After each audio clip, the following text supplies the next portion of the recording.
이 소장님이 원래 이게 무슨 난 이런 표현을 조금 쓰시는 걸 안 좋아하시더라고요. 네. 지금 전세 시장을 보시고 네. 이것은 역전세 난이다 이렇게 부르는 사람들이 많은데 요건 어떻게 생각하십니까? 사실 저는 난이라는 글자를 좋아하진 않는데 네. 씁니다. 좋아하고 안 좋아하고가 아니라 저는 그냥 상황에 따라서 이건 난이다. 하지만 이 정도는 난이 아니다. 제가 이제 지금 표현하는 방식은 뭐냐면 언론에서 너무 과장되게 표현하는 게 있어요. 난이 아닌데 난이라고 예, 난이 아닌데 난이라고 표현하는 거예요. 네. 그래서 막 사람들의 불안감을 막 자극하는 거죠. 그래서 뭐라고 할까? 조회수를 기사의 뽑아먹는, 클릭과 어떤 영상의 어떤 그런 거를 조회수를. 이제 너무 조장하는 게 네. 아니냐. 이거를 좀 지적하는 말이고. 그런 이제 관점에서 여쭤본 거거든요. 네네. 지금 역전세 난이다. 이거는 어떻게 보십니까? 애매합니다. 애매해요. 애매까지는 않네요. 그래도. 네, 그래도 지금 상황이 사실은 어떻게 보면 그냥 하락 정도는 아니고 굉장히 많이 좀 큰 폭으로 하락하고 있기 때문에 그렇다고 난이라고 하기에는 조금 과한 측면이 없지 않아 있지만 그렇다고 그냥 평범한 하락이라고 칭하기에도 좀 약한 측면이 있습니다. 그래서 하락 정도가 굉장히 좀 세다. 이 전세가 떨어진 이 폭이 매매가보다 더 큰 뭐 이런 상황이더라고요. 그래서 네, 어떤 분들은 전세가가 2015, 16까지 갔다 이런 얘기도 하시던데 네. 이 전세 시장은 뭐 떨어질 만큼 떨어진 거니까 아니면 여기서 훨씬 더 떨어질 여지가 좀 있습니까? 그러니까 전세가가 지금 왜 떨어지는지부터 이해를 해야 돼요. 가장 결정적인 이유는 뭐냐면 임대차 3법이에요. 그냥 단순히 임대차 3법 때문이다 이게 아니고 임대차 3법 때문에 2년 전에 폭등을 했잖아요. 폭등을 한 부분이 제일 큽니다. 되돌림 과정이다 이런 일종의 되돌림 과정인 거예요. 그래서 이 폭등한 부분이 일종의 제자리 찾아가는 과정. 이러다 보니까 너무 올랐는데 오른 기준으로 보다 보니까 이제 폭락하는 사태가 벌어지는 거죠. 그래서 이제 많이 떨어지는 거고 이게 우연히 지금 금리 급등 시기하고 맞물리는 거예요. 여러분이 정확하게 알아둬야 될 게 뭐냐면 우리나라에서 금리의 변동은 거의 전세가에 영향을 주지 않습니다. 그런데 지금은 왜 영향을 많이 주느냐? 급등을 하기 때문에. 그러면 왜 어떤 식으로 영향을 주느냐? 수요가 분산이 되는 게 굉장히 강하거든요. 월세라는 상품이 있단 말이에요. 근데 우리나라에서는 이 월세는 전세가에 거의 영향을 주지 못하는 종속적인 상품.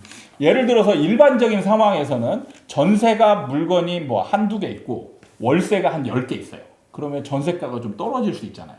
안 떨어집니다. 영향을 주지 못해요. 월세가 아무리 많아도 전세가를 떨어뜨리는데 영향을 주지 못합니다.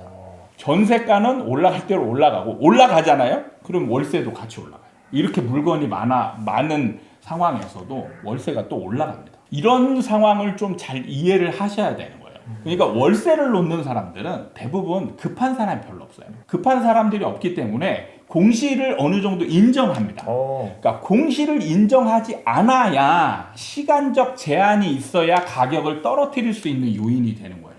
급해야. 그런데 내가 공실인채로 놔두고 내 가격을 고수하면서 나 임대로 맞추겠다. 이렇게 놔두게 되면 대부분의 사람들이 그렇게 하거든요. 그런 게 일반화되어 있습니다. 월세는. 그렇기 때문에 월세 가격도 잘 안 떨어지고 전세 가격을 떨어뜨리는 역할도 잘 안 하게 돼 있어요. 그런데 이제 문제는 뭐냐? 금리가 급등을 하게 되니까 지금 역전 현상이 생겼어요. 원래는 항상 전세 대출이 이자가 월세보다 항상 쌌습니다. 금리가 오르는 시기에도 전세 이자는 항상 쌌어요. 왜냐하면 서서히 올라가잖아요. 그러면 월세도 거기에 맞춰서 올라가거든요. 이거를 알고 있어야 돼요. 월세가 제자리에 있다. 그러면 이자가 올라가면 역전이 될 수 있죠. 그런데 시간이 서서히 이 이자가 움직이잖아요. 그러면 월세도 그거에 맞춰서 서서히 움직여요. 그래서 항상 월세가 비쌉니다. 근데 지금은 왜 그러냐? 금리가 급격하게 빠르게 올랐기 때문에 그래요. 빠르게 올랐기 때문에 월세가 그 금리에 맞춰서 올라가기 전에 이자부터 빨리 올라가는 거죠. 그러니까 상대적으로 월세가 저렴한 상황이 만들어진 겁니다. 그러니까 수요가 분산이 된 거예요. 분산이 되니까 지금 같은 상황에서 임차인 수가 어마어마하게 줄어든 상황이 만들어지는 겁니다. 그래서 지금 임대료가 좀 떨어지려고 하고 있는데 이 여러 가지 상황이 맞물리면서 임차인 수요가 지금 거의 없는, 전세 임차인 수요가 거의 없어지면서 전세가가 지금 뚝뚝 떨어지는 그런 상황이 만들어지는 거예요. 그럼 절대 가격 기준으로 더 떨어질 여지가 많은가요? 아니면 이 정도로 횡보할 가능성이 더 높은가요? 우리나라는 항상 이게 그 전세의 계약 기간이 중요하거든요. 2년씩 돌아가잖아요. 예. 2년씩. 그러면 지금 임대차 3법이 생기고 처음 상승하는 2년이 지났고 그게 이제 바로 작년 8월까지가 이제 그 상승하는 임대차 기간입니다. 그런 다음에 지금 이제 새로운 이제 2년차가 작년 이제 9월부터 시작된 거예요. 작년 9월부터 시작돼서 올해가 그 2년 이제 3년차에 해당하는 거고 내년 8월까지가 이제 2년차 만기입니다. 그렇네요. 그러면 지금 이제 만기가 다가오는 집들은 최고가에 있는 거예요. 그러면 이 최고가에 있는 전세에 지금 임차인들은 전세가가 하락했잖아요. 그러면 다 이제 돌려받는 행위가 이루어질 거란 말이죠. 이 최고가에 연장 계약 쓰는 집은 아마 하나도 없을 그렇겠죠. 겁니다. 그러니까 이제 하락 추세가 내년까지는 이어질 가능성이 굉장히 크다라고 봐야죠. 그러면 지금만큼 낙폭이 크진 않겠어요. 왜냐면 이미 한번 많이 그렇죠. 됐으니까. 네. 내년 8월 이후에는 약간 그 옆으로 기면서 그렇죠. 이제 안정 국면으로 내년 8월이 지난 다음부터는 이제 어느 정도 지금처럼 이렇게 급등락하는 그런 상황은 이제 없어질 겁니다. 네. 이제 정상적인 임대차 시장으로 이제 자리를 잡는 그런 과정이 아마 진행이 될 가능성이 높습니다. 그렇군요. 선생님 말씀 들어보니까 이 금리에 대한 공포가 좀 이제 사그라들긴 했거든요. 주담대 금리 좀 내려가고 있고요, 실제로. 또 캐나다 같은 경우는 뭐 기준금리 인상도 좀 멈추겠다 신호도 보내고 있는데 얘기를 들어보면 금리가 설사 내려가더라도 전세 시장이 다시 올라가는 그런 신호는 포착이 되기가 힘들겠어요. 제가 보는 기준은 그렇습니다. 그러니까 어떤 분들은 전세의 이자가 미치는 영향이 크다라고 얘기를 할 수 있겠지만 절대 그럴 수 없는 게 필수품이거든요. 이제 임차를 선택하는 사람의 특징은 뭐냐면 매매를 포기한 사람들이에요. 매매를 포기한 사람들이 임차로 가면 이 사람들은 대안이 없는 겁니다. 대안이 없을 때는 금리하고 상관이 없는 거예요. 금리가 상관이 있으려면 선택의 여지가 있어야 금리가 올라갈 때는 내가 피신을 하고 금리가 내려갈 때는 내가 이걸 선택하고 이런 식의 선택이 이루어져야 이게 금리에 영향이 있는 건데 금리하고 상관없이 무조건 선택해야 되는 거거든요. 매매로 갈 수는 없거든요. 왜냐하면 매매는 오히려 더 안 좋은 선택이 되기 때문에 그 매매를 포기한 사람들이 임대로 오는 거예요. 그럼 임대에서는 선택의 대안이 없는 겁니다. 그걸 알아야 금리가 영향이 주느냐 안 주느냐 이걸 알 수가 있는 겁니다.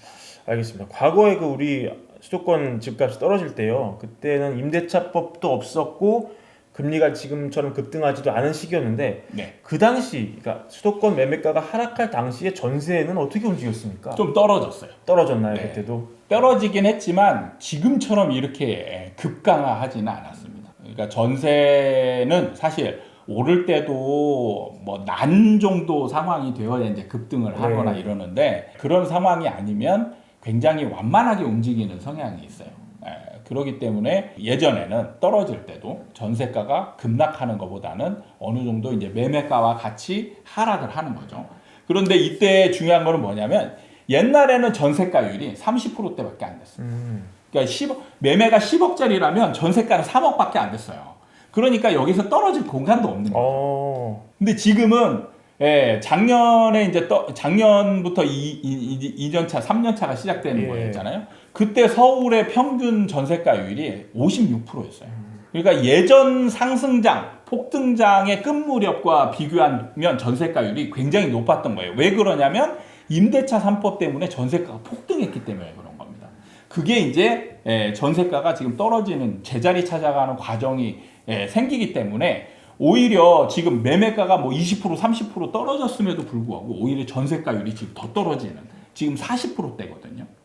오히려 전세가율이 더 떨어지는 상황이 만들어진 게 지금 이 임대차 3법 때문에 그렇습니다.